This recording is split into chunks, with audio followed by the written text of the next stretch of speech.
phone here. All right, we're ready to go here. Also, Professor, would you like headphones?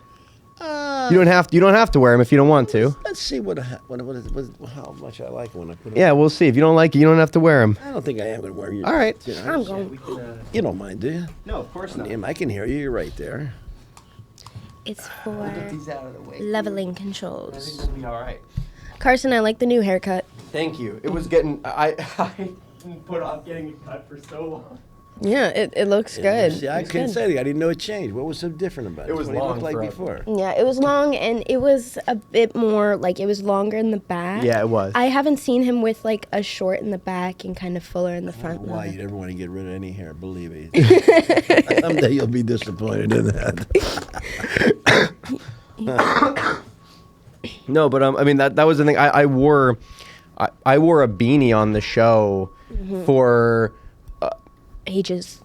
2 months straight, a month and a half straight, and I was like, people are gonna think that people are gonna have all sorts of ideas about what's going on with my hair. People, I don't even know. I don't even know what's going on. But I get it. Next time that happens, you should do a fake reveal where you have a wig underneath the beanie. So yes, like if you guys haven't noticed, I've been wearing a beanie for a long time, and that's been because I've been going through something.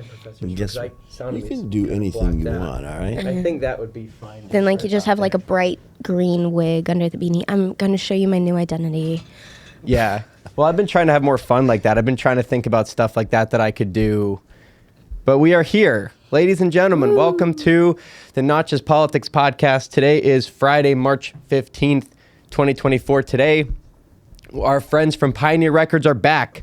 Sandami Sinley, returning guest, Director of Operations. Yes, sir. Ed Traversari, returning guest, Professor of Sports Arts and Entertainment Management at Point Park University, legendary music promoter. Welcome back, guys. Thank you. Good to be here. Super excited. Yeah. I love this chair. The chairs are comfy. We're back. Very nice. The studio, and also I just have to briefly say something. I put on the Snapchat story. I know whoever's coming in here before us, leaving the studio a mess. Enough. And with that being said, so this is kind of what I wanted to open. Go ahead. Yes, this is what I wanted to open with you guys.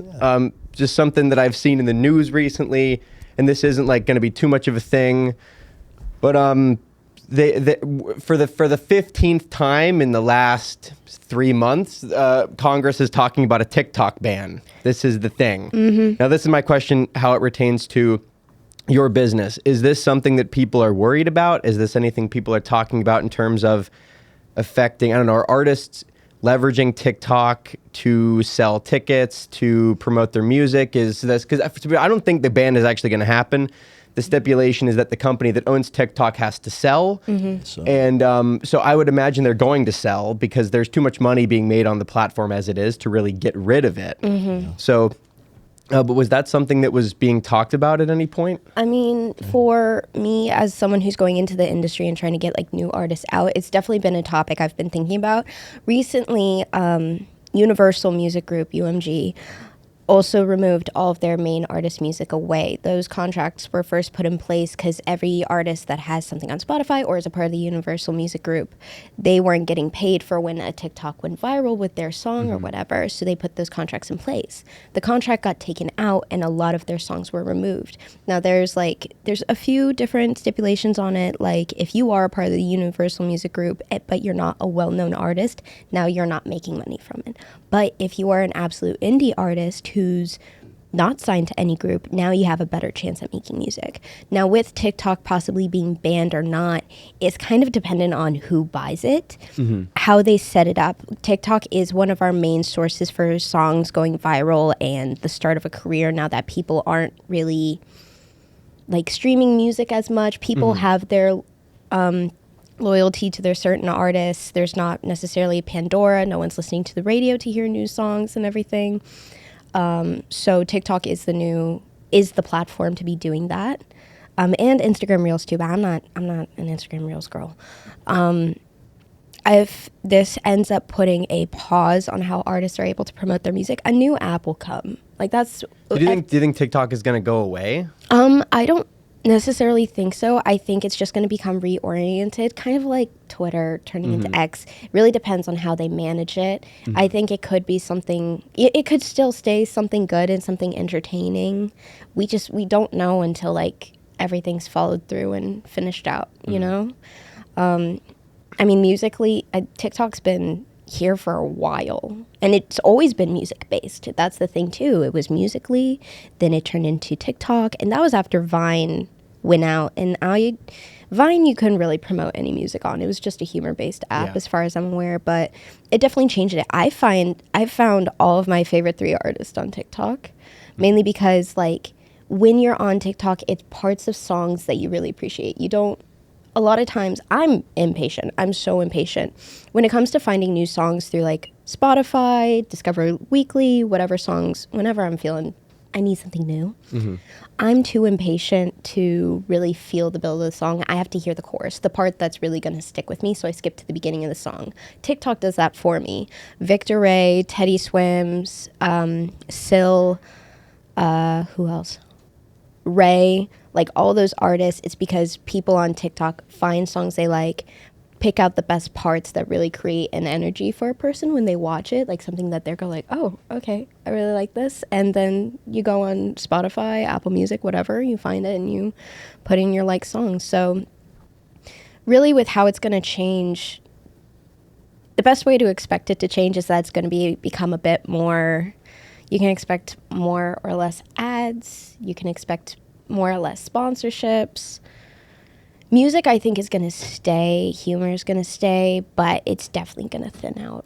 Now, Professor, when you look at this stuff, when you look at the Instagram Reels and TikTok, and you look at all this, this is clearly very different. Oh, from that's why I what you said came go up right with. ahead and answer it. No, and I can't. All I know is that this is really today, and so, to compare the way it is, and the way it was is hugely different, especially when it comes to the new bands. I mean, I don't think we'd need TikTok to, promote another Fleetwood Mac show, or if we need to do, another Bruce Springsteen show.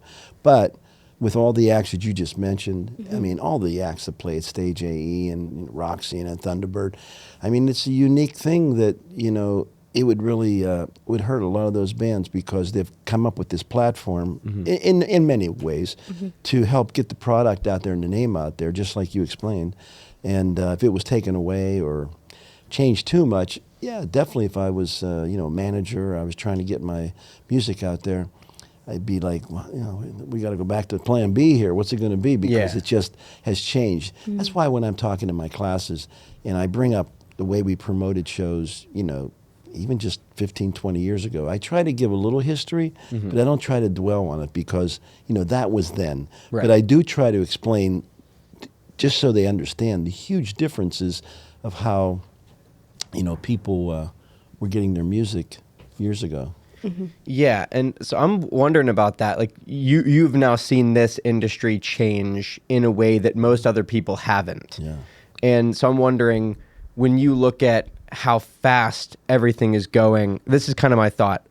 In a time when we're going digital at a pretty alarming speed, Exponential. It's very fast. Yeah. And when you look at stuff like, and again, I don't want to sound corny, but when you look at stuff like the game Fortnite, where big artists are doing virtual concerts now, there are these virtual experiences where it's not necessarily a ticket being bought at a physical venue, it's a ticket being bought in a virtual space.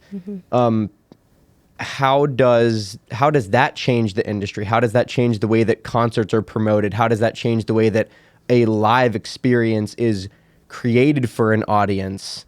How does that work out? Yeah, I haven't done, the virtual thing. My thing would be, look, I never think you can replace the live event. We hope it never does.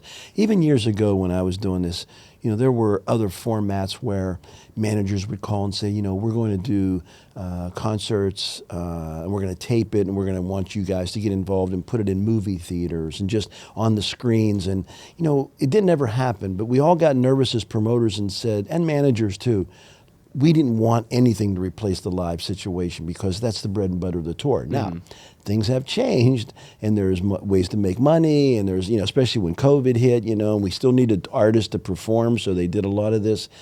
It's just a changing time. What has to happen is, it's just you got to be on top of your game. If you're on the business side, like we're teaching, it's you got to be tuned into everything that you're all talking about right now. Because, when I talk to, let's say, Amy Cooper does the marketing over at Stage AE, and we talk a lot. She is not in the youngest group of people doing it, but she's not in my age, so she's in that middle. Right. And so we often relate how things were, and then I'll say, how are things going now? She goes, oh, yeah, man, I'm doing it a totally different way. But she actually was one that was doing it previously and now changing. And then she uses all of her college interns and college students to bring it because they're the ones that are keeping up with it more.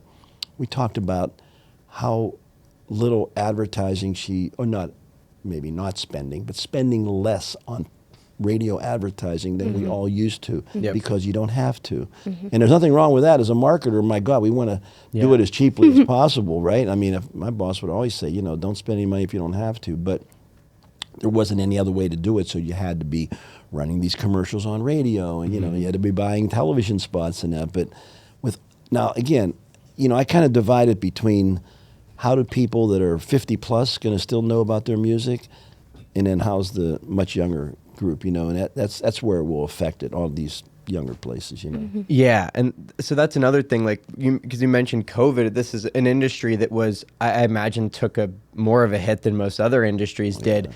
What were some of the innovations that the industry came up with? Because, during COVID, a lot of live sports shut down. The one sport that didn't shut down was the UFC.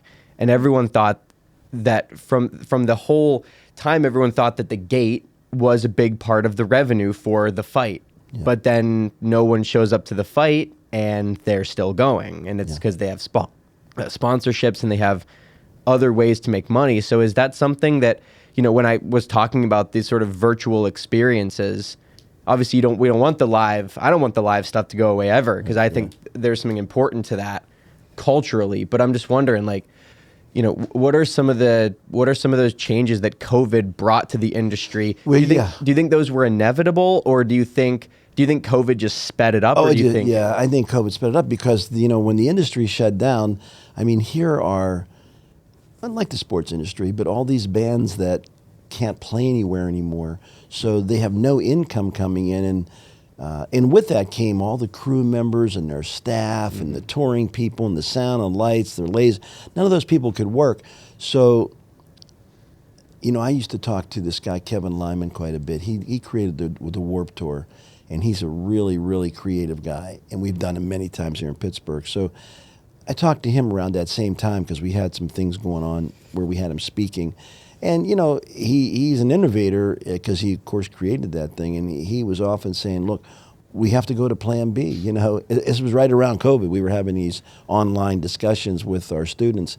And, I mean, I'm not totally deep into it, except that I remember how many different things he was doing with his Warped bands that were, not live experiences. Now, the thing, and I remember in Nashville, I remember seeing some different things that I did watch where, an artist like Jason Isbell was going to in a Nashville theater and present a concert. And I did watch a couple of those with nobody being in there.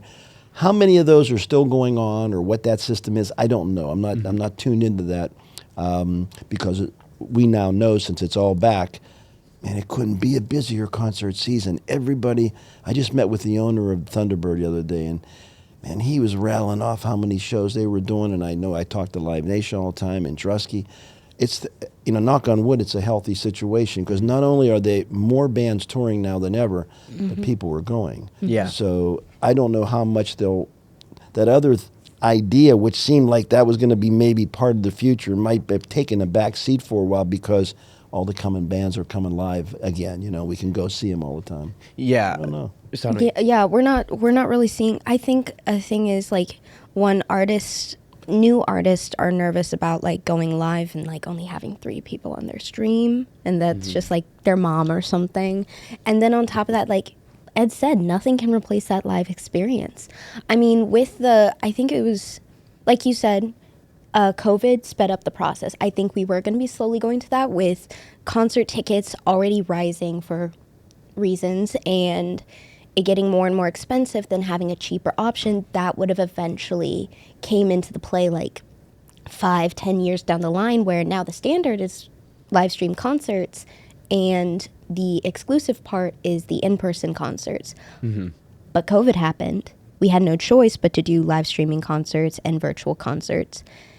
and that would put a bad taste in everyone's mouth. Now it's just a memory of when no one could like go outside. I mean, hell, we just hit 4 years on the 13th, like on the dot, and people are like, Yeah, we're right now. yeah, The exactly. timing is unbelievable. Yeah, and so people are having like different experiences, and I think also with Gen Z being on TikTok and viewing all this stuff, and now coming of age, most of our generation is now 18 and older.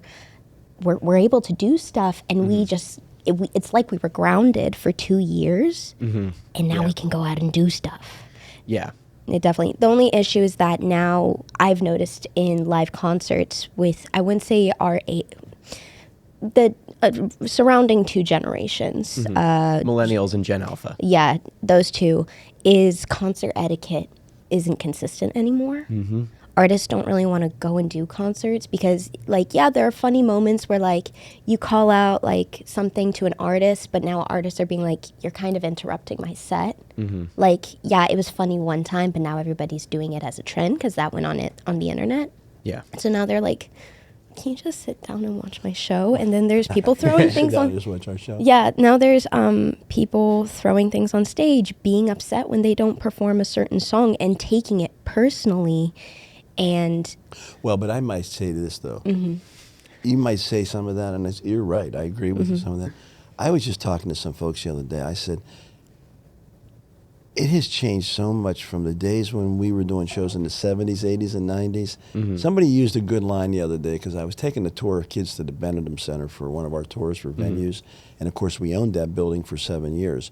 So as the girl's giving the tour, which actually is a former Point Park girl, I would always say to her, hey, do you mind if I tell one of my stories now? And she'll say, of course, what is it?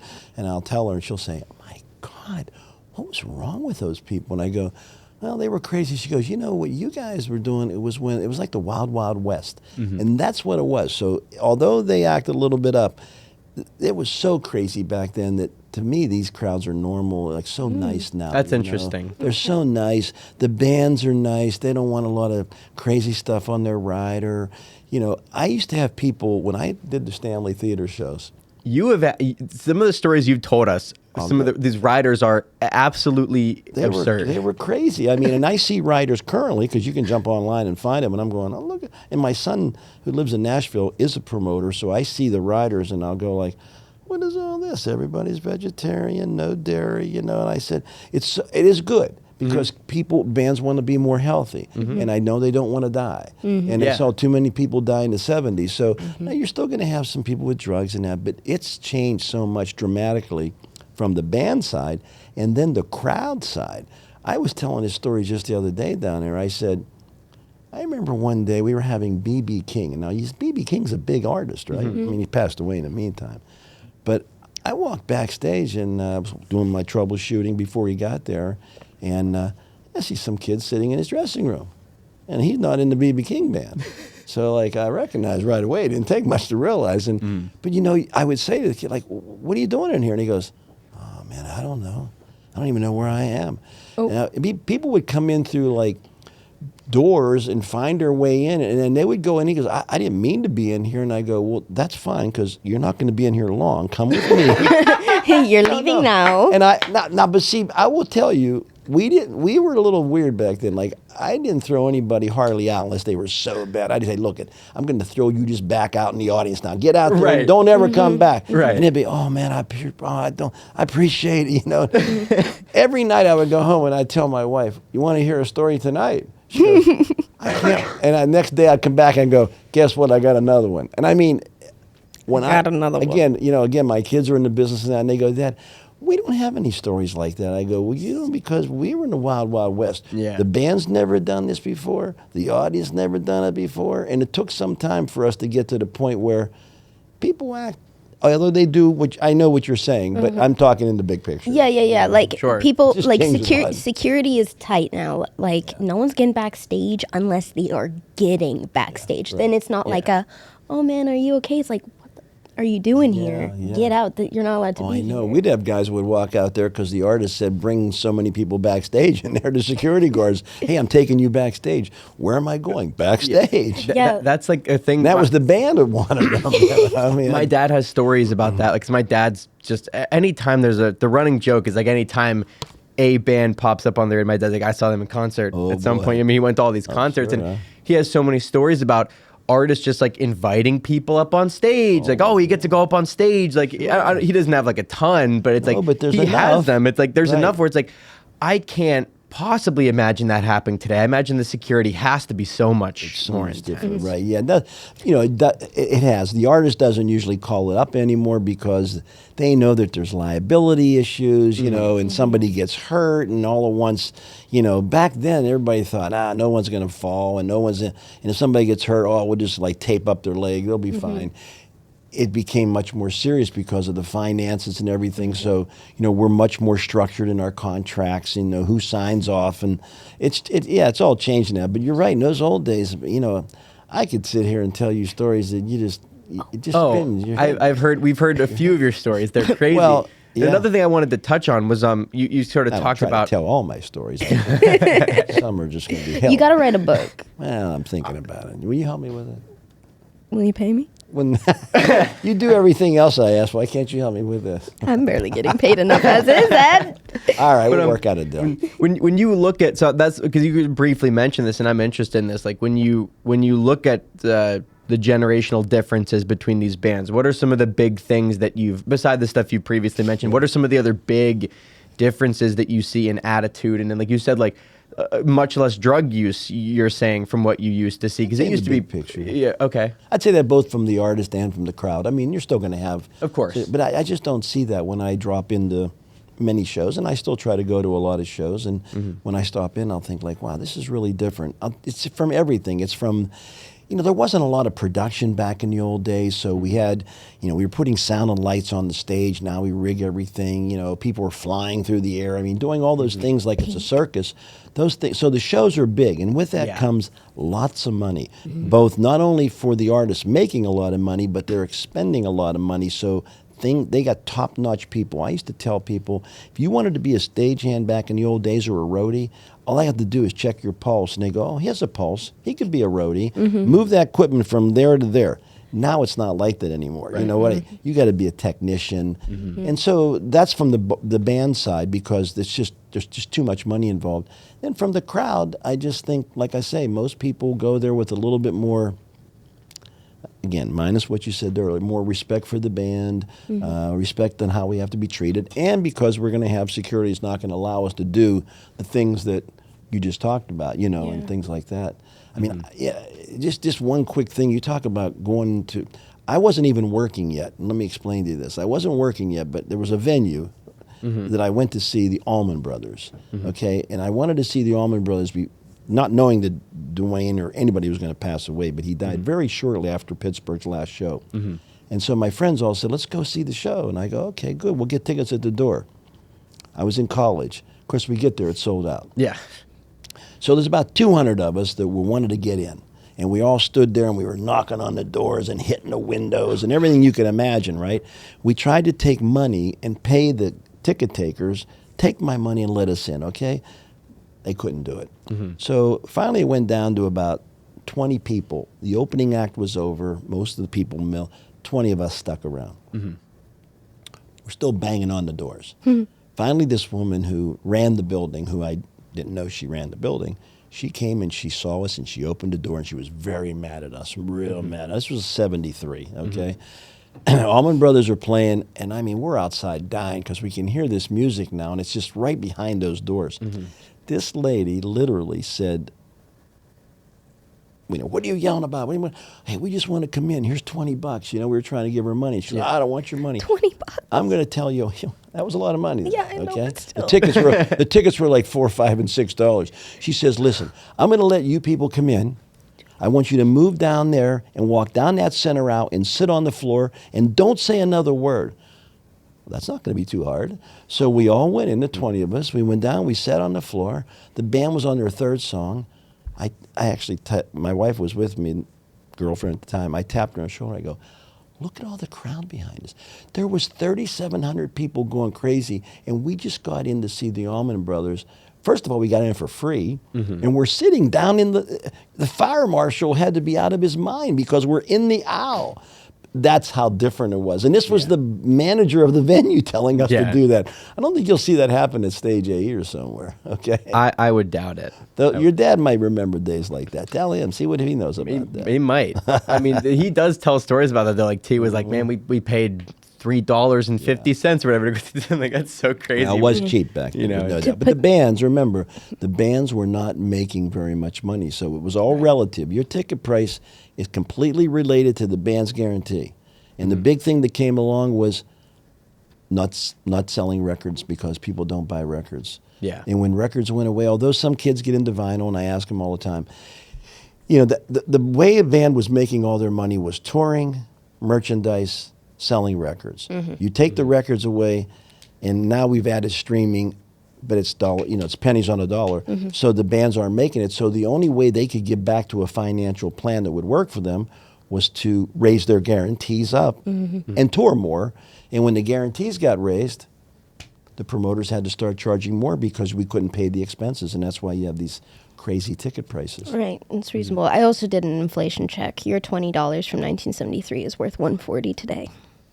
Okay, so that's that is expensive. That's about. Yeah. It's a 500% inflation rate. I mean, you know, for me to even have $20 in my pocket back then was amazing. I think I don't even know. I gave it. Nobody would take it. And we tried so hard. There was a time when ushers would, maybe take the money and let you in. That was another thing. You can't get that done anymore. Now they want to scan your ticket, and that's it. Yeah. You can offer me money. What are you, crazy? Oh, we did. I don't know, again, I don't want to go Bribery into too and many labor stories, but I certainly got in relations. a lot of places with a little money in my hand. Yeah, and that's not really something you can do. That doesn't anymore. really happen It's, anymore. Now, if you work in the business and you work a venue, you would prefer your people wouldn't do that. So I'm on Exactly. both sides of the fence after. I was in course. college back then, you know, so it was a different time. And when you go to I some of know these concerts, and I imagine you have a lot of friends that are probably still involved in some way in the process. He's friends with everybody. You're friends with everybody. So do they let you? Are you able to go backstage? Are you able to kind of see? Do you still get to look at the behind the scenes on an actual concert day? You know what? In many cases, it could be, but I never asked that. I never pushed my way into that, so I don't expect it.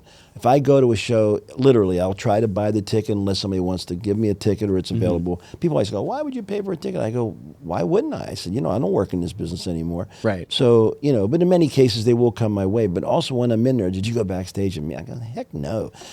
If somebody says, "Look, we're coming back. You want to come with us?" Blah blah blah. That's different, you know. But just to just to do it, you know, I wouldn't do it. But it is nice that, you know, fortunately, I've had still a lot of relationships. You're right, and many of them are still working in the business, whether it be at the building or with the talent. You know, so. That's kind of fun, and I try to go to as many shows as I can. But I tell you, I do like sitting out front and just watching it as a customer, because as you know, we all know, because we're all doing this, you don't get to see many shows when you're really working all the time. People always used to tell me when I first started, you know, like, "Hey, how was the show last night with the Who or the Stones?" And I would say, "I only heard like 2 or 3 songs," and they would be like, what was you doing? And I go, Working. well, I was working, you know, and I gave them what I was doing. And of course I understood that they didn't know. I mean, how would they know? I would love to replace. I've been talking about replacing myself with AI like tomorrow, so that I can sit in here and I can watch the show. I don't get to watch any podcast doing this. It's not how it works. I have to do this. So I've been kind of thinking about replacing myself, just getting Please don't. just hitting up OpenAI and being like, don't. might have an AI replace me so that I can watch a show. But that's an interesting point. So here's another question for you I have is, do you think if the sports arts entertainment management program at Point Park do you think essentially if your journey to Point Park hadn't happened, do you think you'd still be in the business promoting shows right now? Yes. Really? He loves it. I tell people all the time that, you know, when I left over there, it was mainly, time was up. I mean, it was 35 years and, you know, and the business had changed. We just sold to Live Nation. It was getting a little too corporate for me. But I was doing fine, and I was promoting, and I loved still doing the shows. Yeah. So, but you know what? It was this same old story. This intern kind of got me thinking about this program when she was my intern, and I asked her what her major was, and she hit me up with that, and I go, what the What hell the- is that? Yeah. And I'd always wanted to teach, one class maybe. Again, looking at myself, how difficult it was to kind of function and get into business. Again, I got a couple of kids to do it. And so I thought, this would be interesting. But I often thought if I didn't, I would have probably hung in there and, just kept doing shows, because that's what I did, Instead, Yeah. he said, "Screw it, and let's work with a bunch of teenagers on the same thing." And look what I have. Look what Wonderful you got. kids every and, day. I'm not just saying this because you're here. I mean, the class I took with you was phenomenal. It was a great class. I really enjoyed it. That's good. Was that kind of like with your kids not being in the industry, was that like a long-term plan? You're like, I have to have a connection to the, because I imagine they keep you up to speed with some of the newer stuff. Oh that's going on. yeah. No, it's good. No, I mean, I love that they're doing it. My one son runs the Peterson Event Center, which is up at Oh, Pitt. really? Yeah, he's a I did GM not of- know that. Well, yeah, just 2 years ago, he came from Raleigh after Okay. 17 years running amphitheaters in Raleigh. He called me one day and said, "Hey, we might be coming to Pittsburgh with his wife and 3 little girls." I said, "Well, That's awesome. That's not a bad idea." Great. And then my other son's a promoter in Nashville, and he's all over the place and does production. So it's fun. Like when he just came up here about a month ago, did Dancing with the Stars. They just do everything. They'll do Yeah. Metallica one night, Greta Van Fleet, and then as a promoter, you I can do love that. anything. Greta Van Fleet. I love the girl. That's a great band. I love them. So, but I love going back with him because I didn't watch 1 second of the show because I had no interest in the show. But I said, I'm going to come back and I just wanted to hang out. And I saw a bunch of Benetton people I haven't seen for a while on stagehands. It's kind of what you're saying. Yeah. And I'm going like, I don't have to. Now, if it was he was doing, he does John, Jason Aldean or something. I mean, whoever it was, I'd love to see the show. Yeah. Anyways. That's really cool, though. I mean, Yeah. you get to, and so then you have one of your sons here, and then Right. grandchildren here as well. Yep. That's awesome. Yep. And the That's other one really in cool. Nashville's got 2 little boys down there. That's great. Yeah, my daughter's up here too. A lot of times people say, "I didn't know you had a daughter," and I want to make that clear. I have a daughter. She's up here, and she's an events person, but she works for Healthy Pet Products, and Gotcha. they have a nice business, and she loves doing it. But I've had this long-running joke with her because one day I had, in fact, I forget who it was. One of my former students walked into my office, and she sees a picture of my daughter in the back. She goes, "I didn't know you had a daughter." I go, "Oh my God, I can't wait to tell Sid this Oh my because God. Sid says, no, he only talks about those 2 boys because they're in the business. I'm just over here." And I go, "That's not true. Come on, Sid. I'm taking her to Donnie Iris and the Clarks tomorrow night at Robert Morris." My God, we're going to be rocking, Anyways. When you talk about that, whenever you say that promoters can do many different types of events. Yeah. Whenever you were still in the industry, and this goes for you too, Sandami, as well, and even now being outside the industry, are you looking at the entirety of the entertainment industry? Are you paying attention to wrestling? Are you paying attention to other fight sports? Or are you sort of just keying in on the music promotion? Well, when you're working in it, you mean like the way Fab's working in it? Working in it, or even now with you just Yeah. sort of outwardly observing? Oh, I do. But back then I did it. I was always looking at it because I looked at it for competition. So, although, music and concerts were our mainstay and we had to be tuned into the bands and make sure we knew who they were and did we get the right ones and we make the right decisions. But no, we kept up with some other things. The sports and everything because they were taking our entertainment dollar. Yeah. So we didn't want to bring a show in if it was real close to some other event. And so that's the way we kept up with that. And I do it now for sure because I'm trying to communicate that to the students. Yeah. And I'm always saying to them as much as I can, I know I talk a lot about music because that's what our major is and at least what I'm doing. But it could be for anything in entertainment, wrestling, Right. a circus, because if you work in a venue like PPG Paints Arena, you're not going to have concerts every night. It's going to be varied things. Yeah. Granted, if you work at a stage AE, it will be. But if you're over at the Benetton Center, you're going to be doing Broadway. But it's all entertainment. Right. And I know that sitting in my rooms are not 20 kids that just want to be a promoter by any stretch. Right. Some kids are there for sports. Some kids are there for theater and otherwise. So I try to make it, and I can like to stay on top of that so that I can explain to them, well, you could be working for Cirque du Soleil, and it would be the same thing as doing a show with, Greta Van Fleet. Right. It's just it's a different type of an event, different people. That's all, Yeah, that is kind of the You think beauty so? of it. Don't you think? Yeah, I do agree. Personally, as someone who's like still trying to get into the industry and really get my foot in placement, like I'm personally just focusing on the music. But like with my little sister, who's a dancer in New York, with my brother, who's pursuing engineering, and like all those, I try, you know, to like observe and see where those places come in. Personally, with how I work, I want to be able to manage and work with artists in a way and help with their events. So like I'm on the music track, but like with how Ed is with his promoting, his position is applicable to all forms of the entertainment industry.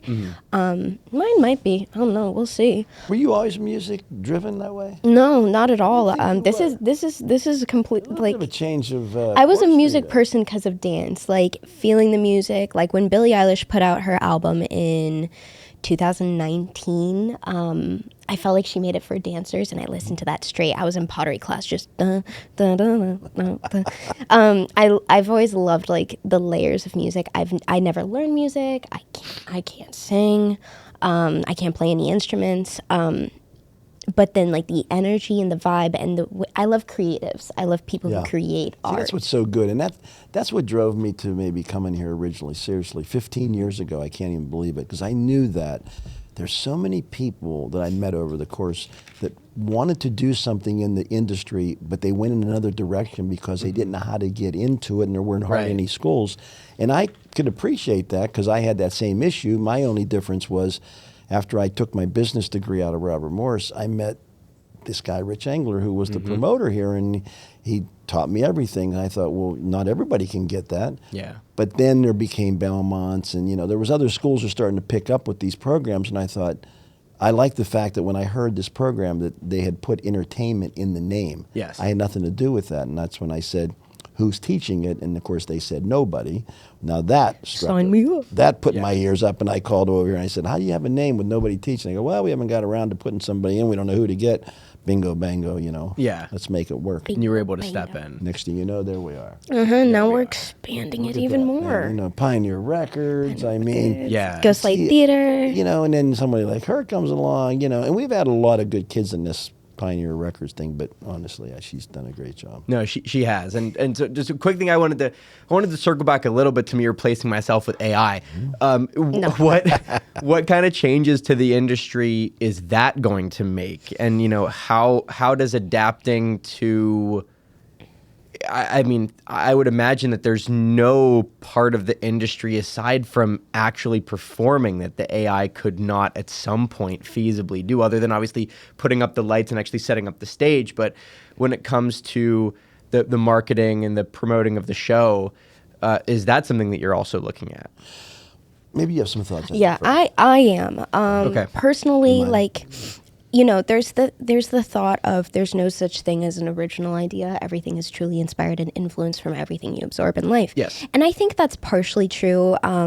Obviously, there's some original ideas out in the world, and I think that humans are the ones that bring those original ideas to fruition. With AI being inputted into the industry or starting to, I'm personally not a fan of it, simply because it changes the work environment. We just changed the work environment and we're doing it again. It's the thing with the exponential progress. But I think that when it comes to standard concerts, way to kind of, I wouldn't say cut corners, but cut expenses, AI will be used for standard, whether it's like set design or songwriting or program writing or whatever. It's going to be the bottom line of things. And then if you want a better experience, if you want a better product, then you use people and persons to do it, and you use AI to execute it. It's kind of like with computers, with calculators, like from the start with math, you hand wrote everything and you figured it out, but then calculators came in, people were like, oh, but that's like,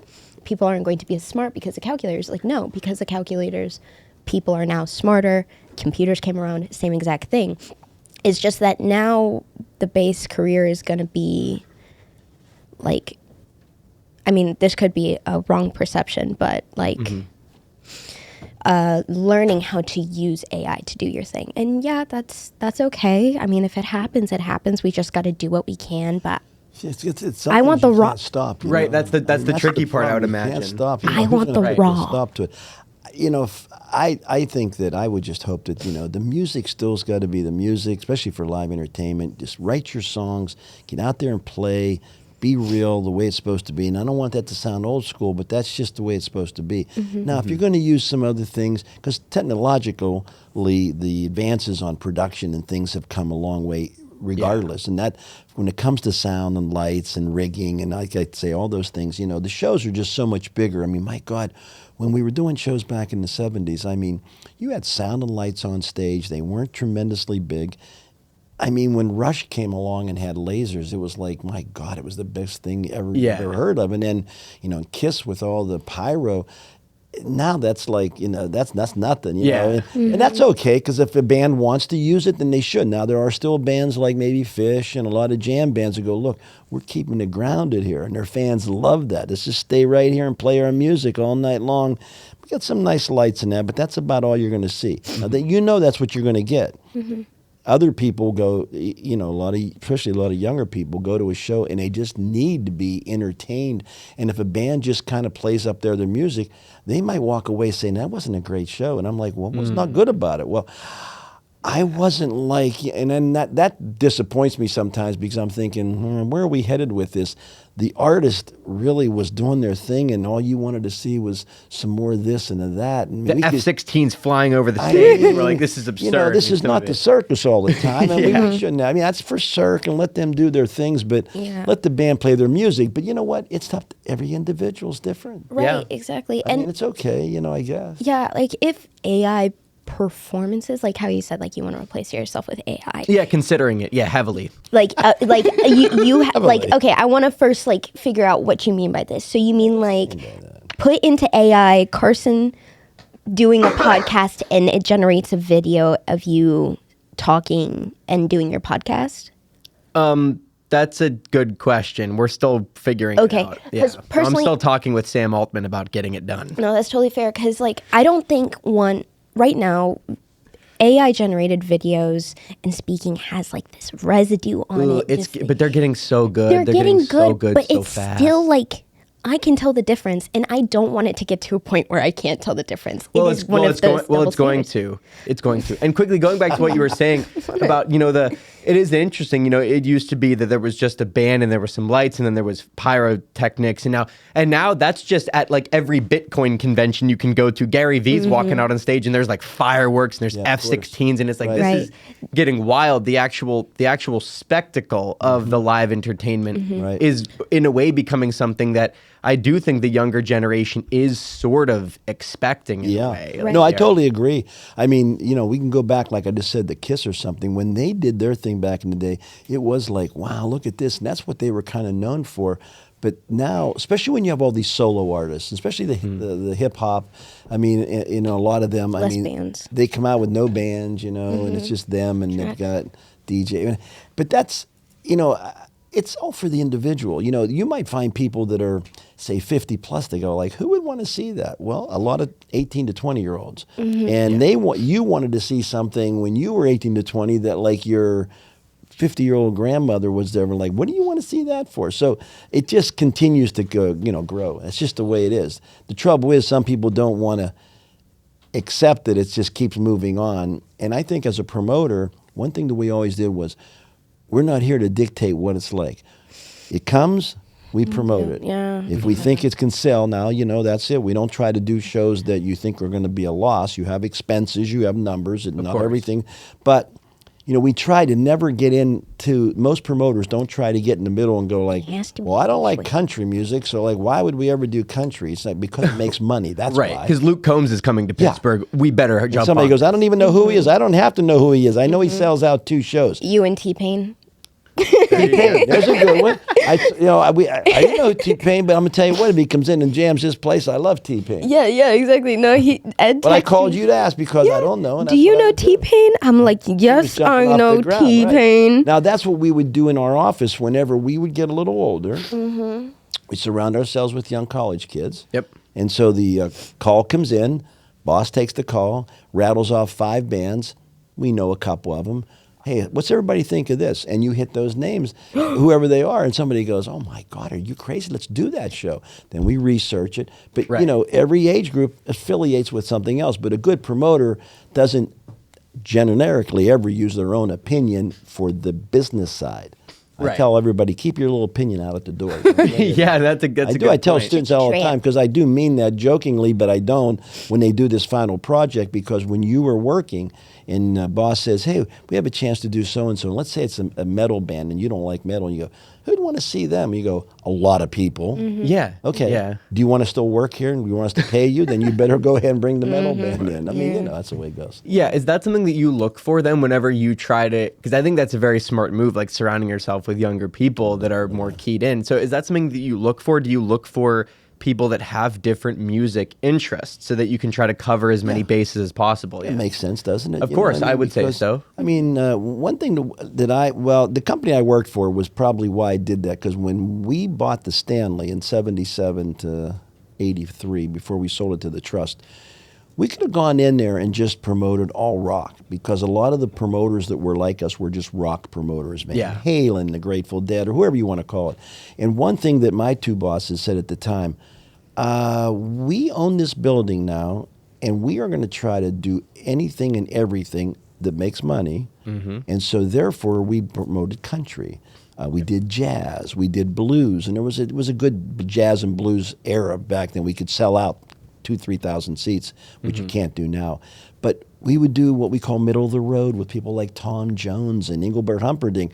I would have other promoters in other cities go like, "What are you guys doing down there? Like, that's not really cool and hip." We go, "We don't care about being cool and hip." Makes money. I mean, you know, and Yeah. that's really a business. Of course. And that's why we owned the building. We were in there every day, and we thought if we just did rock, we're going to have a lot of dark nights, and we don't like dark nights. You want to Yep. be open. I mean, and then food and beverage came along with it and all the other stuff that comes. So I have a different perspective on that. We did a tour one time of about 30 cities with a band called Sha-Na-Na. And they were a kind of an old greaser doo-wop band that, I'm looking this up. well, they played Woodstock. I will tell you that. Okay. Found them. Yeah, no, they played Woodstock, so they were actually very intelligent people, and a couple guys were like piano players, but they acted very weird and like, you know, rock and roll was here to stay, that old grease stuff, and roll up the sleeves. Anyways, they finally got a TV show. A guy that did the Grammys took them and said, "Okay, quit acting like that. I'm going to put you on Saturday night, and you're going to be a funny kind of a band and have like a situation show for an hour." Yeah. They became super successful, came here to Pittsburgh. We did a concert with them. We did 5 shows in a weekend. They kept selling. We kept adding shows.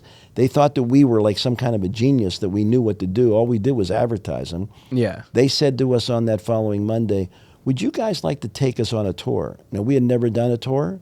They said, "We're going to give you 30 cities if you want them." And that was a big jump for us because we hadn't done that. I was all over the place doing these guys in Mobile, Alabama, Biloxi, Jackson. And guess what? We made a lot of money. And here was a band that traditionally other rock promoters would have said, like, "Why are you doing that? Like, what's wrong with Aerosmith? And what's wrong with Def Leppard?" Well, they're great, but we got this band that seems to be doing really well, and we just did them. So, you know, it depends on your attitude on how you want to do that, you know. Of course. As a promoter. Sha-Na-Na was an American rock and roll and doo-wop revival group formed in 1969. That makes sense. The group performed a song and dance repertoire based on 1950s hit songs that both revived and parodied the music in the New York City street culture of the 1950s. Good, you got it I'm all. sure that someone listening to this show has heard of Sean before. No, but your dad. Somebody, my dad has maybe heard And of he them. might say, "Well, I wasn't into them." A lot of people weren't into that band naturally who were rockers and that because they were dipping back to the old crazy music of like doo-wop. My dad listened to everything though. He might have. He might have. Mine did. But there was a period where they had one of the top selling shows on a Saturday night, back when you didn't have 18 million channels. Right. And that Saturday night was watched by a lot of people, to the point where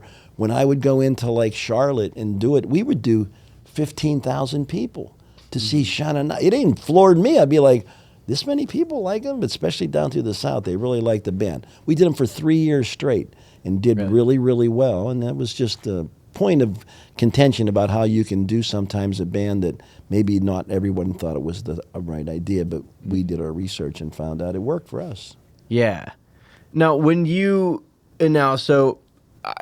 when you look at something like this big Taylor Swift tour that just happened, when you look at that and you look at all of the buzz that created, all of the, and I'm not going into the drama. The drama was ridiculous. This whole thing with football, like, enough.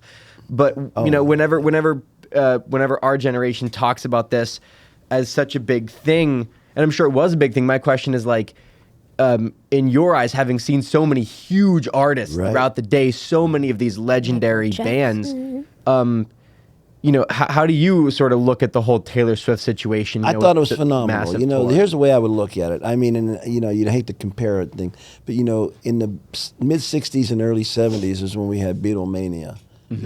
Sometimes still hear about that because when the Beatles came in, I always tell everybody that's when all hell broke loose. None of us knew what the heck that was all about, believe me, and we wouldn't even have any of this if it wasn't for them.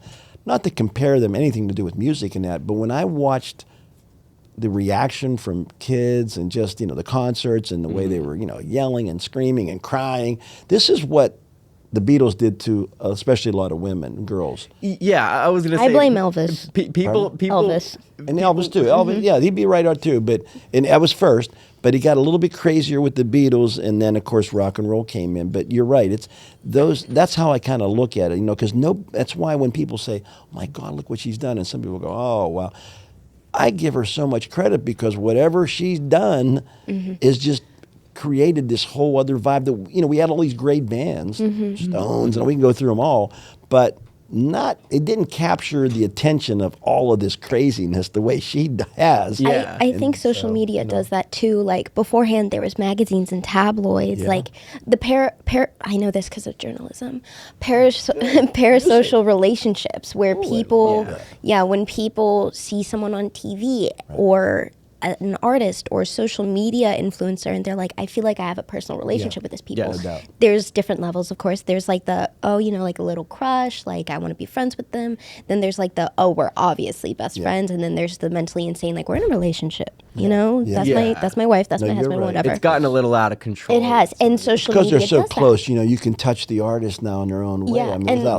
And also with the different kinds of social media thing, like artists are more personable on social media. It's they're no talking longer to me. They're exactly. They're talking to me, and it's so much more quicker versus with magazines being monthly, different subscriptions, different quotes. Not all about the same artist. No. Like that's another reason why this kind of like crazy behavior happens. Like I saw Drew Barrymore. She was on a talk show with Renee Rapp, and a stalker came up and was just like, "You know who I am," and she was like, "All right."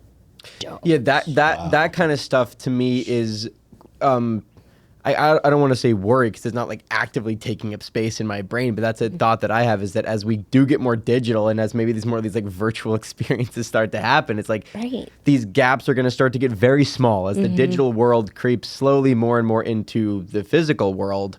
The parasocial relationships are going to be very interesting to look at in the next 10 to 15 years. And especially like with what Ed said, like you're getting closer to the artist. Like ever since COVID happened, like meet and greets aren't happening as much because people are like, oh, I don't have to do those anymore. Great, I'm not going to do it. And like just the levels of it. And then also now audience members are having expectations, kind of like how we talked about, like you were saying like take it personally. Yeah, that's crazy to me. Like, that's wild. Like Taylor Swift does so much. Taylor Swift and Beyonce, I gotta give my girl a shout out. Beyonce, love her. Both of those two are so so personable. They're very open about their music creations. They put on such big productions. And then I see on social media, like if someone can't go to a concert because it was sold out or it's too expensive and they hear a specific song while sitting outside a venue and they're having a mental breakdown, or vice versa. They didn't play the song that like they come back from a concert and they have a mental breakdown because they didn't play a specific song that helped them through a hard part of their life. And it's like, take a deep breath. They take it personally. Yeah, they take it personally. And that's just that closeness of it. See, we didn't have that closeness before, so I don't think people could get that that kind of closeness was groupies, and we just Yeah, discussed yeah, it how was- groupies yeah, are it was, very, right. And there was very that story rare too, now but because of security. Everybody's a groupie now. Oh, yeah, you know, everyone's a because groupie now. Everybody's. I mean, they don't. You change the words, but I mean, it's just because of what we have available, and that's just the way it is. You know, just the Yeah. way it I mean, is. it's gonna keep changing. I mean, who knows if it'll get stronger or if it'll get weaker. Yeah. Um, When we artists talk- are now setting up boundaries with themselves too. Like they've noticed these things, and they're like, "Hey, like, you got to recognize I'm getting paid to do X, Y, and Z. I also have a contract with other people. I can't go past certain times because if not, I'll get fined. I'm not going to do 10 encores unless I have the time." Yeah.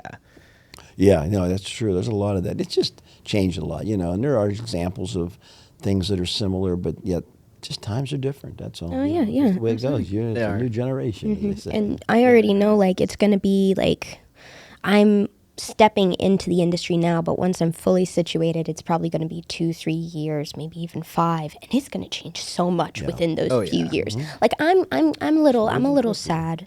I'm a little sad because like I want to be in the industry right now where it's at. Yeah. And it's going to be not gone, but it's going to be so different by the time I'm out there. I just want to use my broadcast production degree before AI makes it irrelevant in 5 seconds. That's Right. just kind of what I'm hoping for. I hope that I can Exactly. actually, gosh. I hope that I can edit a video for somebody before they're like, the AI's been doing it. That's a really good point. You know, I think, thank goodness, there'll still be in the music industry, particularly. I just have a feeling there's enough people that have been in this business for a long time, in terms of managers who are a little bit older, that they're going to keep a handle on things pretty good. While there is a whole nother generation of people that are doing a little bit different here, but I'd say between the two, you know, it won't go off the board too quick, and there still will be Right. what most of us all consider being like live touring bands, concerts, you know, and then there'll be the other style too, you know. Yeah, of course. And it's really good that I'm doing this almost 56 minutes into the show, but it has been over a year since you've been here. You were the first episode that we shot in this new studio. Well, new studio, right? It was new at the time. Wow, look at you were that. the first episode in. For any of my viewers that, again, it's hilarious we're doing this 56 minutes in. I'm a great host. But it's like the fact that we're, you know, and I gave you a brief introduction before, and you don't have to go through the whole story again, but you know, you spent 35 years in the music promotion business, and you've been with some of the biggest artists that anyone could think of. You've taken pictures with these people, you've met them throughout the years. And you're very humble about it, but it is like a legendary career that you've had. Who are some of your favorite like characters that you've met throughout all this time? Who are some of the people that stand out to you as just like really interesting people, or really just something you didn't really expect?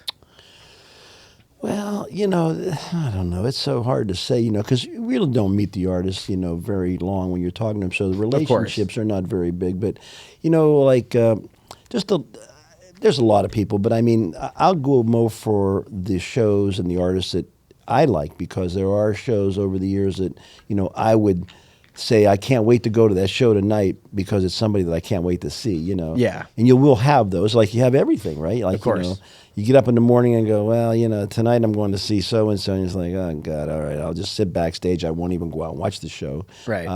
But like Bruce Springsteen was always one of my all-time favorites. From watching his shows, we started in 1976, did his first show in the Siri Mosque up in Oakland, and I'll be going again when he comes back, because that's the show. I mean, if That guy is still. if I got to buy, I'll buy, but I kicking. will call to see if we can get in, me and my other guys. But yeah, because he's still out there doing it. I mean, he's still doing 3-hour shows. I mean, the guy's 74, 73, 74. I know. Up until recently, the Stones were still performing. Just doing saw them shows. 2 years ago at the stadium. I mean, this was the greatest thing. You know, we'd done the Stones probably, I don't know, maybe 6 times. In all of that time, you only get to watch, you know, maybe a little bit like we talked. Yeah. So they played over at Acrisure a couple years ago, and I thought, I'm going as a fan. And man, to sit on that floor and just watch Mick come down the ramp and Keith and they're just so good, and they're 80. I mean, It's insane. that's hard to believe. I mean, when you really watch them physically, you just can't even get over it. So it's just different. A lot of people were much older. You know, the music business Yeah. has Bob Dylan's 81. I see him play all the time still. You know, and Doesn't have the voice he had, but I mean, the thing, Willie's 90. Yeah. I mean, I can go through all those names. Most of my friends go, I'm going to go see him because it'll probably be the last time I see him. Everybody always says that. And then they play another time. But, anyways, those are the kind of people, I mean, I always enjoyed, too, that Graham Nash out of Crosby, Stills and Nash, the nice guy, easygoing, really fun to work with. Billy Joel. Now, I don't know Billy Joel, but I like Billy Joel's humor, and I think I may have told you guys this before, just real quick. We had Billy Joel sold out. I mean, he's been touring forever, as you know. Right? Still draws big numbers, but this was back, I don't know, maybe in the 80s, 90s, I can't recall, but he was sold out at the arena, and I was doing production and marketing at the same time. So my boss called me the night before the show, and he said, hey, Billy's got the flu. Show's off for tomorrow. I go, oh, God. So I had to call all the radio stations in the morning, get on the air, tell everybody to hold on to your ticket. There's no social media to say, hold your ticket. We got to tell them. And I called all the stagehands and everything. But hold your ticket because a lot of times the artist will come back. So get with the agent. He rescheduled. Comes back maybe 3 months later. I swear to God, the night before the show, Rich calls me again. He goes, about 2 o'clock in the morning, I'm getting up now to go to work at 6 to go to the show to do the load in. He goes, hey, got some bad news. I go, what is it? He goes, Billy's sick. I says, you can't. He goes, no, I'm not joking. At 2 o'clock in the morning, no, he's sick. Call the radio stations in the morning. Oh. They don't believe it, so I have to tell them, no, I'm not kidding. I told him the same thing. He comes back. He does do a third time. So he comes in. He's not sick this time. Oh, God. There you go. Right. Third time's the charm. So we go back. The show sets up and hadn't started yet. Probably 10 minutes before the show, the tour manager comes in and tells me and Rich, he goes, Billy Joel wants to see you guys in his dressing room. Oh, I says, you know what? Christ. You would think that's a nice thing, but I felt like the teacher was calling me. And, because I'm going like, hey, Rich, did we do something wrong? Did we advertise this improperly? You're all thinking you did something wrong. Yeah. We walk in, and he's in this big old room by himself, and it's about 5 minutes now before show. He goes, hey, first of all, I want to apologize. I should have been to those other 2 shows. He said, but I'm the singer. And when I go down, I can't have anybody else sing. We go, no, of course, not a big deal. I said, we're just grateful you came back. Many artists would have canceled and we had to get money back. He says, you know what? He says, I was thinking about maybe pulling a little trick on the crowd tonight. I'm like, what's all this about? He goes, well, I'm thinking about going out there on my first song. Now, I'll tune in my roadies on the stage. He says, and I'm going to get out from my piano, and I'm going to walk across the stage during the first song while we're playing, and I'm going to fake a pass out. I knew it. I think you did tell us a story in class. And Rich and I are there, and I'm thinking, I'm so glad we're hearing this, because if we were on the side of the stage and we'd have seen this happen, we would have just been as shocked as everybody. So he goes up there, and he gets off of the piano, he walks across, and he goes down right in the middle of the stage, and, the band members were all tuned in, too. 18,000 people. You could hear a pin drop. And all at once, the roadies walk around him, man, and they get over top of him and everything. And then finally, they help him up, and they had a mic right there. And he walks up to the mic real slow, like he couldn't get there. And he goes, I was just kidding. But it's that kind of fun that, you walk away that night and go, when I listened, he just did a Howard Stern interview that was one of the best interviews I've ever heard about a week ago. You kind of get into his head a little bit. Like you can hear his personality. Yeah. And it's these little things like this. They weren't long, but they were little things when you go, you know what, this guy's pretty cool. I mean, he's a rock star, but he's not a rock star, And this is something that you obviously you talked about. This was the whole point of the class. Someday you're going to have these stories. Okay? I'm excited. You will. No, you're going to have them some. I'm excited. You're going to have to dig a little bit because you can't find them the way I find them. Yeah. Well, now I get to videotape everything. Yeah, you always have it. I just wanted to mention in case you don't think you're going to have stories. Oh yeah, no, I know I'm going to have stories. There will be more. Yeah. Even if she had to make them up, I bet she would. Just for someone, for someone listening that doesn't. that didn't take your class or that doesn't know as much about the promotion business, could you give our listeners just maybe a basic breakdown of what goes into promoting a concert, what the expenses are sort of going to look like, if you could give us percentages in some way. You've talked about a lot in class that food and beverage, it was a big thing once that was added. That was a huge revenue stream for concerts. So if you could just give the people a sort of just a basic breakdown of sort of what that world looks like. No big deal. Yeah, the promoter, is the person that's the risk taker. That's the bottom line. They accept all the expenses and produce the event. He's not the manager, we're not the agent, but we are the person that pays for everything. So you pay for the talent, you pay for the sound and lights, you pay for the rental of the venue, catering, et cetera, et cetera, et cetera. And you make these special deals with the bands. Sometimes they just get a big guarantee. Sometimes they get a guarantee and a percentage. It all depends how it works. And then you do marketing and you do everything else that it takes. And then basically we sell tickets. And at the end of the night, we do a settlement. If we have enough money in the bank to pay the expenses, we made a profit. If there's not enough money in the bank, then you have a loss. And I mean, one of our biggest losses was really about $250,000 on one show. I mean, it was a stadium. Wild. It was a stadium show, that and that hurts. put a lot of people out of business. Other promoters that lost that money, but we somehow salvaged and got through. And this is when we weren't Live Nation, so this is individuals who had the. Right. You know, we were just Your back pocket. Yeah, we were a bunch of guys that excuse me. But anyways, that's how it works for the promoter, and hopefully if you lose tonight, you make maybe tomorrow night, and then maybe 2 nights later you make some. I had a friend that's in the finance. He's over at Morgan Stanley. He goes like, why don't you guys just go have more fun like at the casino? Because all you do is risk your money. I go, Yeah. you know what? You're probably right, but we like music, Yeah. So that's how promoters started. Whenever the Beatles started coming out, and then you had Zeppelin and Emerson, Lake and Paul. The agents needed a promoter in every city to book the band.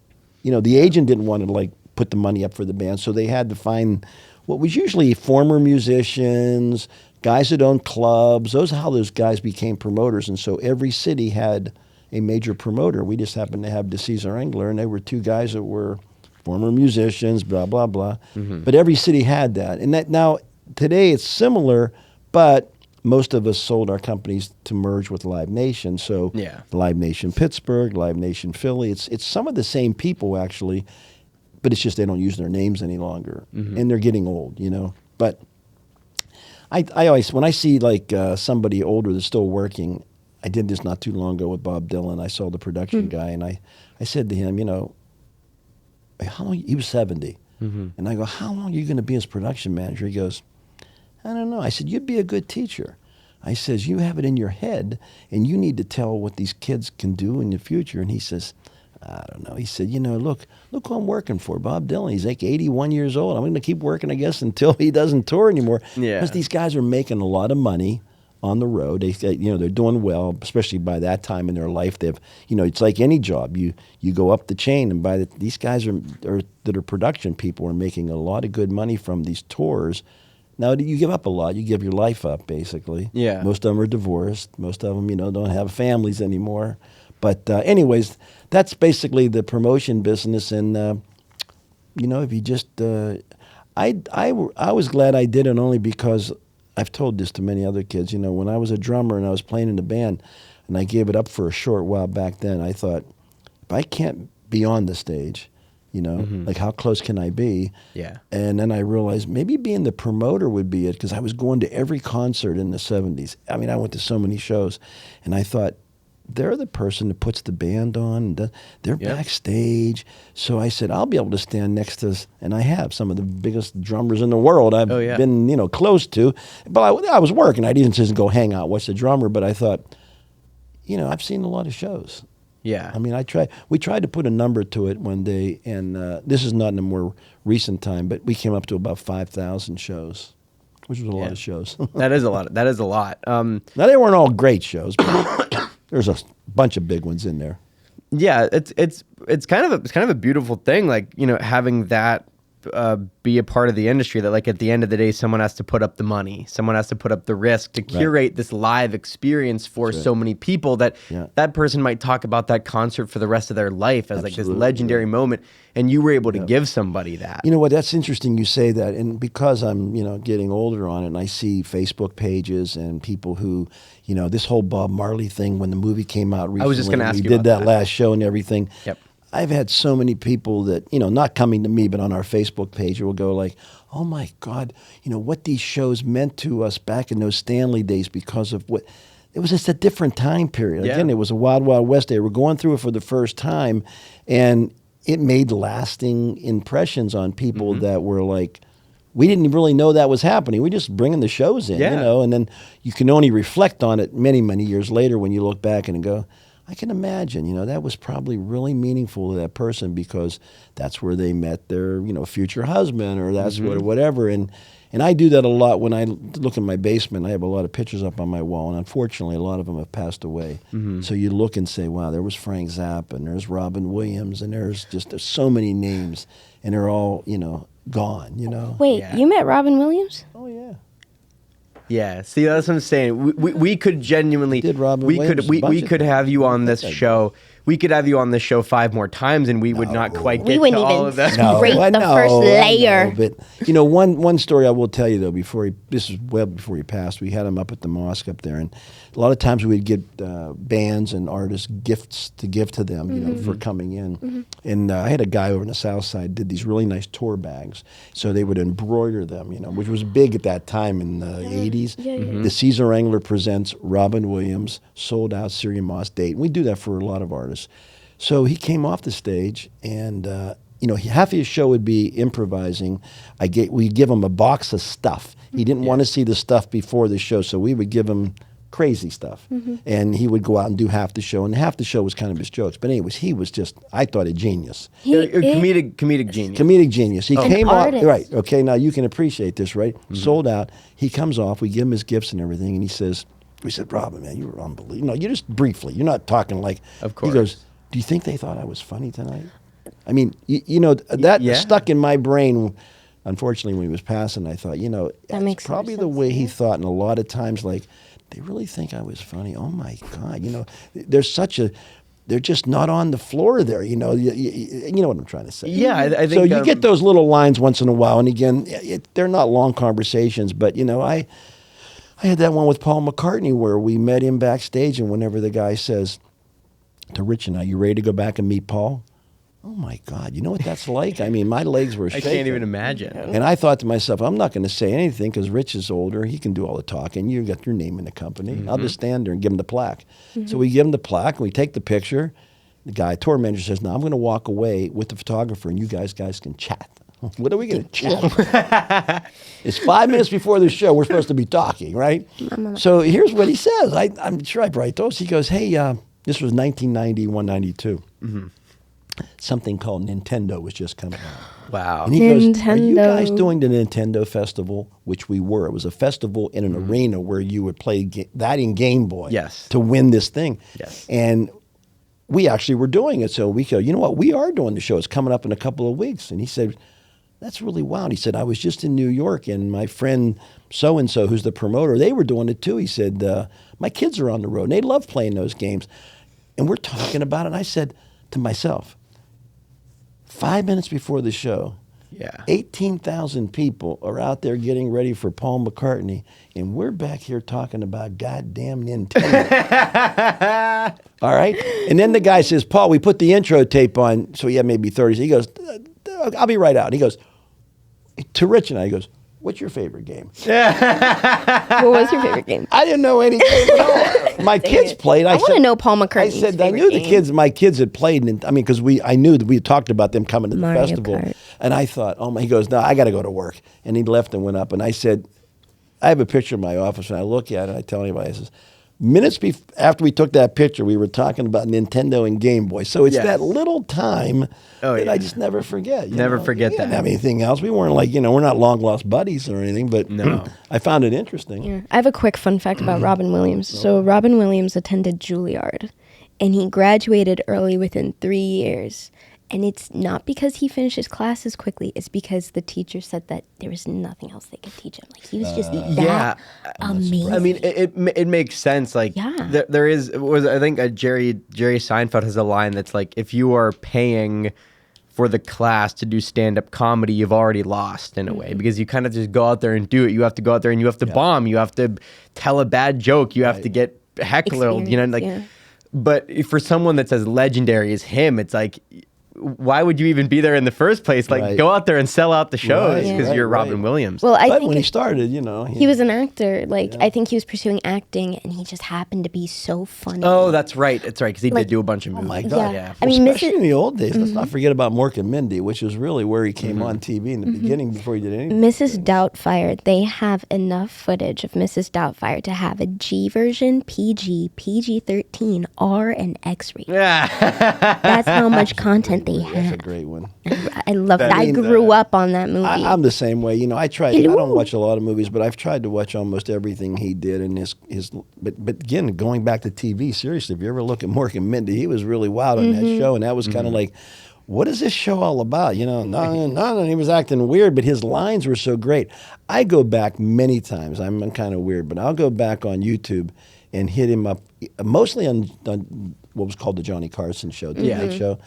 Letterman too, but you know, Carson, because Carson loved him. And man, I would never try to miss him because he was always on, you know. Oh, yeah. He never was normal. He wouldn't sit there and just, you know, I just loved to watch him do his thing. And his concerts were creatives. yeah, Amazing. his concerts were great, you know. So it was really when I know exactly where I was the night that somebody called me from a radio station and said, "Hey, we just got this news, and would you do a little interview?" And I thought, "Oh my God, what happened?" You know, and it's just crazy. Yeah, that is crazy. Yeah, but Now, I want to get to Pioneer Records here in a minute, but just because briefly you did mention the Bob Marley movie. I've been wanting to see it, haven't got a chance. Have you seen it? Assume you've seen it. I saw it the first night. I was going to say, I assume you would have, I right? took my wife there. It was on Valentine's night. There you go. Came out on Wednesday, Feb 14th. I haven't had a Know where chance. you're going for Valentine's night? She goes, "Where?" Well, I didn't think we were going nowhere. I go, "We're going to the Bob Marley movie." There you go. And So, we had to get the 4:30 movie. Everything else was sold out. oh, wow. No, I was working. you need to go. It's really great. I I gotta would see try to catch it in the theater, just because, you know, I mean, if you don't care for his music, do you want to see this and the speakers and that? You know, I think that's It's always better in the theater. I mean, love the movie theater. it's to go darn see. good. You know, now it depends. I thought it was good. You know, it does not tell the exact Well, of course. story that the way we looked at it, Mm-hmm. because he doesn't bring up Pittsburgh being his last show. He Oh, doesn't- really? No, it doesn't. That's so unfortunate. I wanted is to see Ed unfortunate. Traversari. Well, you know, I don't know what was in their head. He does. It was what I caught too. Was he does get wind that he's got cancer, but he's told about it in I won't give it all.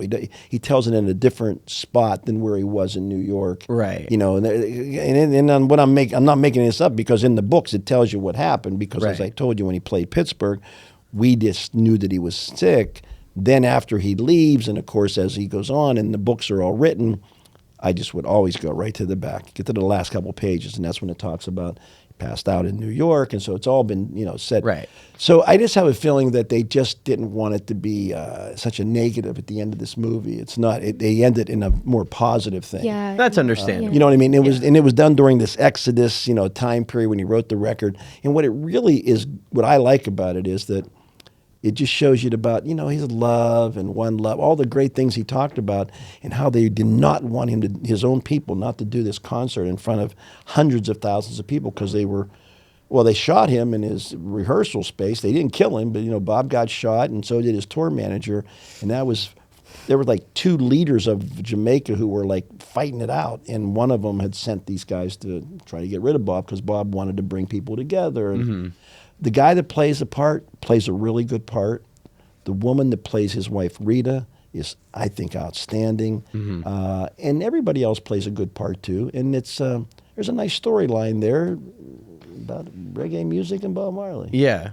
Yeah, that's great. And So it's pretty good. This is, we told this story last time you heard, but to briefly mention again for people that haven't seen, but you did take part in putting together the, what would you call that? The it was like reunion? the reunion We did concert it- with it. Yeah, we called it a celebration. Celebration, Yeah, it yeah. was, but he played his last show in Pittsburgh, so that's September 23rd, 1980.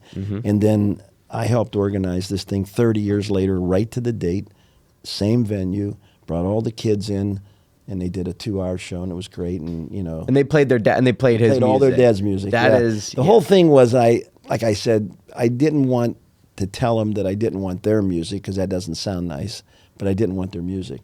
Right. Well, you know what I mean. Yeah, I mean, course. it was Because to their mu- celebrate their dad. Yeah, and their music's great, but it's not really super popular. So I was lucky. The guy from Marley's Mellow Moods, that was a relaxation drink that they all bought. I asked him if he would talk to the kids and all that, and he said, "Yeah, I'll talk to them." He said, so they were cool with that. And then Yeah. the best thing was about a week before the show, I get a call from this CEO from Mellow Moods, and he goes, "Hey, one more thing they wanted to clear with you." And I go, "Well, they can do anything they want, but what is it?" And he goes, "They want to know if they can do the exact set list that their dad did in 1980." And I said, "Oh my. First of all, why didn't I think of that?" Yeah. I felt like a real dumb jackass that I didn't think of that. I go, "Well, no, that's what I would love." I said, "Because that's what I want, you know, Three Little Birds and Redemption Song and One Yep. Love." And they said, not only are they rehearsing that in Miami, of course they're going to do all of those, and each kid will come up and sing a different song, which is what they did with one backline. That's awesome. But they want to go through they make it the exact same thing, so they did. And That is so I mean, it was sweet. including this intro that's on Exodus, where Bob does this whole I can't even tell you what he says, but whatever he says, they even did that in the concert, Wow. so that it started out that way, and then it starts with the songs, and it was just great. Damn. Yeah, that's just such It a was that's a It great was, story. It was one of the best things. I never get old thinking and talking about it. And then when this movie came out, it just brought it back up because people were calling and asking questions, and Yep. it was just it was just unbelievable. And that it happened to be us Yeah. in Pittsburgh, because again, not that was something you wanted to be a part of, and although it was great, it was it ended on a bad note because of course he passed away. But that's why I said to Rich, we need to do something, because this only happens in New York, LA, and Nashville. None of this happens in like a small town like Pittsburgh compared. And we had that 30 years to the date, and it just kept coming and coming, and there it was. And then getting the kids lined up was so difficult because they're all Yeah. different managers, different agents, and and I called this one agent at CAA who represented, I think, Ziggy, and he goes, "I know all about it, Pittsburgh. You played the last show." He goes, "But you're never going to get the guys all together." And I go, "Okay, thanks a lot." Boom, I hung up. Ah, jeez. And then, but I will give this guy And he did credit. The night of the show,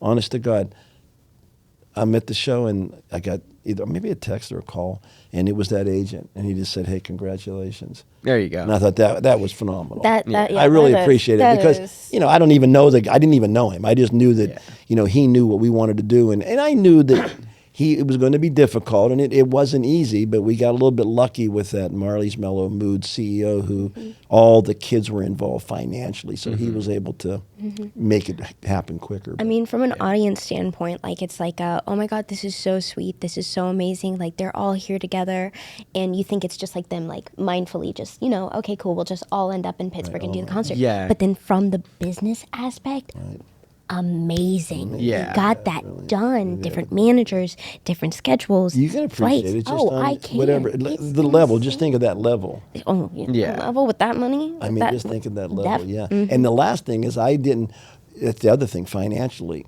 I didn't want to pay for, as a promoter would normally. Mm-hmm. I wasn't about to do any of that because I didn't have that money. Mm-hmm. So when I talked to the CEO from Marley's Mellow Moods, he goes, "Ed, this is a good idea, but it sounds expensive. Who's going to pay for it?" And I came right back with, "I thought maybe you could." And he was like, "What do you mean I can?"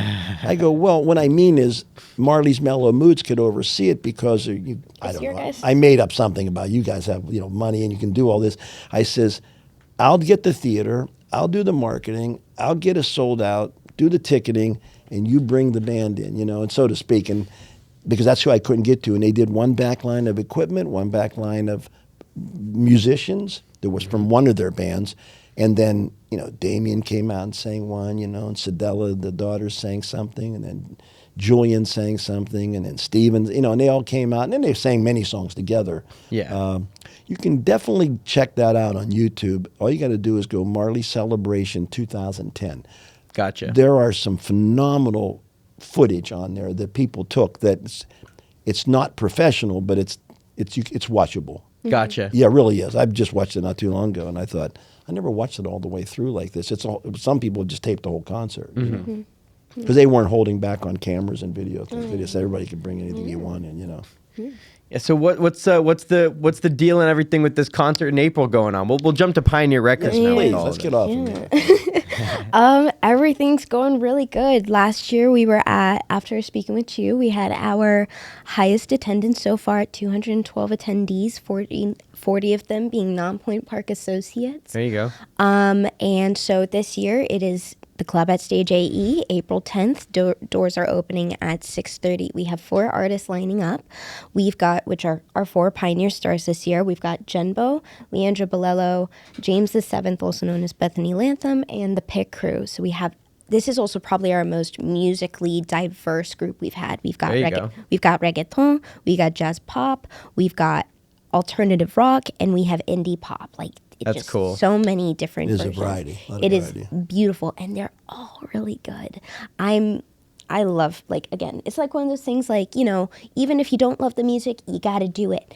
But I love all this music. That's good. The music video that we're doing for Leandro Bolello, it's, again, he is a creative. All of these artists are such creatives. Leandro has experience in musical theater, playwriting, screenwriting, film, and so working with him on the project, he was both hands-on and hands-off, gave us freedom. The team I'm working with for this music video, impeccable. And that's Point Park students. Point Park students, yes. Which is really nice. I mean, just Awesome. like just So one good. second there. We created this music video class about 4 or 5 years ago, and I got to give the school credit, like, you know, because I went and met with somebody in cinema, brought up an idea. It didn't hit right at first because they just didn't hit at first, but they didn't forget it, and then now we have, you know, kids in cinema and kids in SAM that come together like Sandami, and they really create it. And the band walks out with the video, but the kids walk out with this experience that could have cost, I mean, literally, you know, It could have cost so much more. thousands of dollars to do Yeah. a video, Oh, yeah. which we wouldn't have done.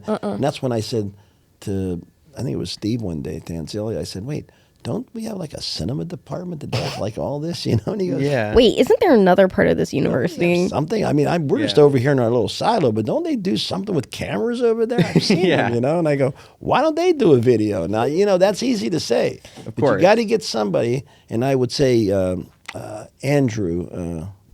What's Andrew's last name? I know it's Hals.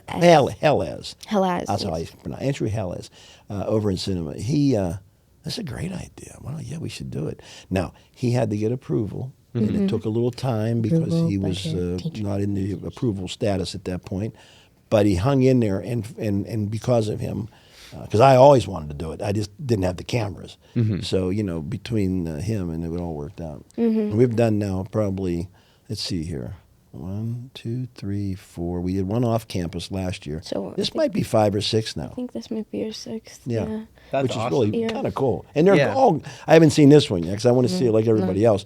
But they're all good. These Yeah. kids do a great job shooting it, putting Yeah. the music in. You know? I will say, like, the Point Park cinema students, like, they do know what they're doing. Yeah. I think, like, they do. And now this is another thing I wanted to be curious. I was curious about with Pioneer Records, because we had sort of talked about the generational differences in this business, but how is the problem solving different? You know, how do the younger students come to you, and how does that work? You know, what are the differences there in how those two different groups approach solving problems?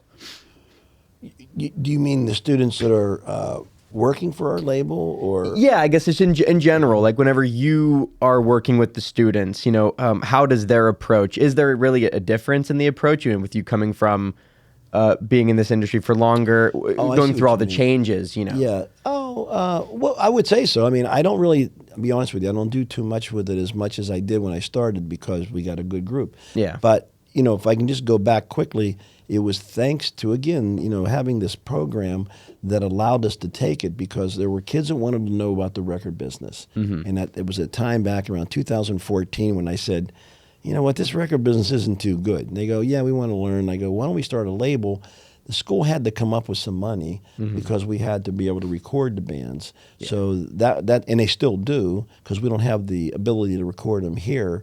But when it started, there was a grad assistant and myself, and we did Now, we didn't do it the way you do it, but we did everything because we didn't do the level of doing all the other events that you guys do. Right. But, she was extremely helpful and was very together and got us off the ground. And it was really probably after that we showed the school that we were pretty much into it, and somebody finally come and said, look, I think I can give you some money for some students. And so then I said, well, let's have a department like a label. And I just picked 4 categories of, marketing, talent and booking, not exactly what a label does always, but, we only 4. And then each year we try to plug in students who get paid for that, and that's kind of where we are currently still. But they basically really run with everything. So they handle most They of it. handle all of it. I mean, Gotcha. all I want to be is an advisor for guidance. If I see them going off the deep end, and it doesn't make any sense, then of course we'll stop. That's Right. what any advisor I think is supposed to do. Yeah. Otherwise, now and I would admit, if the kids, I was seeing a group maybe a couple of years ago that maybe we're not moving in the right direction, and you got to get more involved. Sure. With this group and the other 3 that are on this committee and have been even last year, there's nothing I can say that they would help them. They're just doing fine. Just keep it up. I mean, you. seriously. Thank you. Well, that's great. That's really good that that you've been able to sort of take that hands-off approach. Then, Yeah. and in a sense, you have taught them well in that case that they've been able to Hope so, yeah. to do that. Oh, Yeah. Oh, yeah. This guy's an amazing mentor. Well, Of they do all the course. work, but it's great. No, and I just love to go. And I do. I really, because I love to see you're like when our regular students in the class, I've got repeatedly these crazy stories, but these 7 or 8 kids that now live in Nashville. I love to go down there. When I go down Yep. to see my son, I hook up with them all the time, and we go, get lunch or drinks, whatever, and just hear what they're into because Yeah. they're working out for this band or doing that. And I'm thinking it's the same thing as these guys. Like, let's watch what they put this show, and you're like, wow, they really did learn something somewhere. Yeah. I mean, I Yeah. genuinely came into this position with no knowledge. Well, excuse me. I know that you particularly. Usually you have kids that have like some idea they interned or something. Yeah. I said, I know graphic design and I know how to tell people what to do, and that was it. Ed, tell me what to tell them to No, do. that's exactly right. No, you're right. I mean, we've had the other kids that were in there were generally students that were right through every part of our program, and we're maybe sitting in the classes and much more tuned in. But you came along under the direction of someone else and then stayed on board and ran with it. But and that's good because you're just you're a different person. You just take it and you run with it. But that's what it's going to take. That's what it takes for anybody to be successful, right? I mean, Yeah, absolutely. I mean, it's so ironic though. I'm taking the one class I would have like thrived in and needed in my last semester being director. I'm taking event management this semester. Right. My last semester as director of It's operations. supposed to be the opposite. That's what I'm saying. We have that early if you're Right. in the program where it Like, comes, I was so nervous. I'm like, wait, who should I choose? How do I choose someone to take on me next year? And then I started taking this class. I'm like, this is the class. Where is it? And I turned around and I saw my intern, and I'm like, there she is. There she is. Well, So, that's what we try to do is keep building this new format of people that come in. Yeah. We can get Nice that. So rotation. they have a good rotation. Our theory was, and it doesn't always work that way, but I said to them, if you can get a good intern under you and they do make sense, maybe we can move them into the position of each one of the 4 categories or whatever. And in many cases it has worked. Some cases it may not. We'll get another person who should be better. But, it's like anything. If you're interning for somebody and you see how it all works, when that person leaves, in many cases, they're gone, and I'd like to not have to recreate the wheel again. So Of course. that's yeah, what absolutely. I'm trying not to do. Yeah, we found a 2-year rotation works best Yeah, because 2 years. 2 years. like, yes, you can intern and whatever, but you're not truly getting the true experience because of all the passwords, all the forms that the directors have to fill out, and we are not at liberty to give out to the interns. So you spend that first year learning and really refining how you work in the system. Then you spend the second year training those interns and also standing as a support for the new directors. Right now, we seem to be in a rotation of two new directors every year. So me and Delaney Medikosh, we're moving on, and there's going to be a new set of directors. While let me put this, Delaney and I are the senior directors per se. We are the experienced ones. Nicole Bartolomeo and Liv Kurtai are the newbies. The next year when Delaney and I move on, Nicole and Liv are going to be the seniors, and the new people are going to be the babies, and that way we have a nice structure. Yeah, that is, and I was not sure about the 2-year thing there, but I got into it more because I was the one to change it every year. Oh yeah, you want it every year. But Well, then I it was wanted to see new people come in, but then I realized course. maybe they're not always going to be those people just standing there, not always the same way. Of course. So if you want it to be successful and run, you might have to rely on those people for at least another year to train somebody, and that's fine. Yeah, exactly. So it works out. And yeah, as But there's a lot more. When we first started, it was one person. it was definitely one person. It was also to get one artist in a studio, release, ba-dum, ba-dum, ba-dum. But now, these guys have taken it to another level. So there's last night with the talent show. That's a good example. I had been approached by, someone over in the Playhouse about, use the building more often. Okay, good. Let me put her in touch with them. Before you know it, they said, let's do a talent show. And there is one. And there's karaoke. And that's something that department didn't handle a lot of those before. It was mostly just to get this party up and it took a lot of work, but hopefully we can just keep that up and even grow further from that. Yeah. Because the sky's the limit on what you want to do within a budget, and Now we have a lot more volunteers, a lot more interns. We've developed a system that really keeps us on hand. How many events per month do we want to have? How many events per month is too many with how close we're getting? Like last semester, we had 2 to 3 events per month. We had our karaoke nights, our open mic nights, and every now and then we'd have a special event. But with this semester, with all of our focus being on the stage AE, we hone it down to 1 event per month. Karaoke night, that is the literally easiest event we could do. Yeah. We just got to put in the forms for the request for the event space and for the equipment. We show up, we let people do their thing, and we go home. That's it.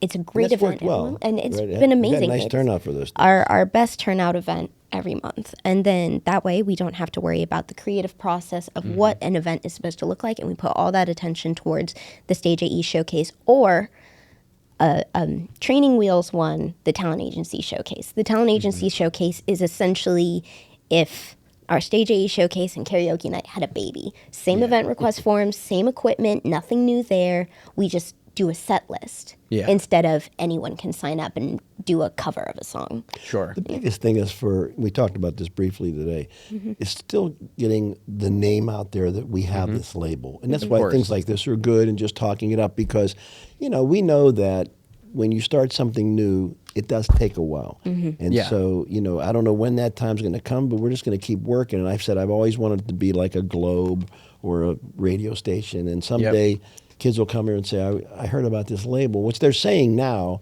Yeah, I was going to say, is that starting to happen? growing. Where Yeah, the definitely. infrastructure Oh, is yeah. in No, place. definitely. I have 3 volunteers that came here for Pioneer Records.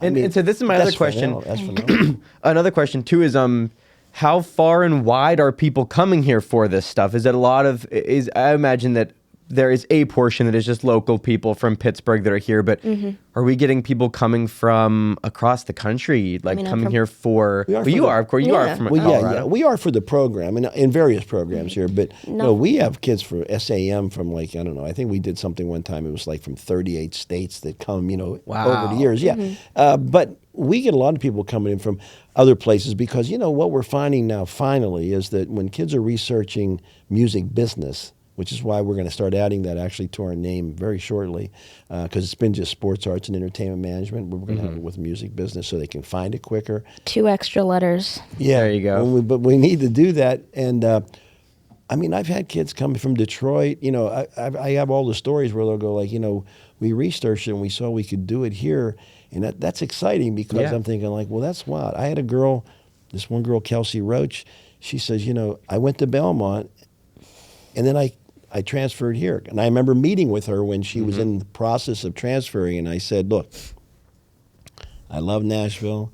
It's great. Belmont's a wonderful place for entertainment, business management.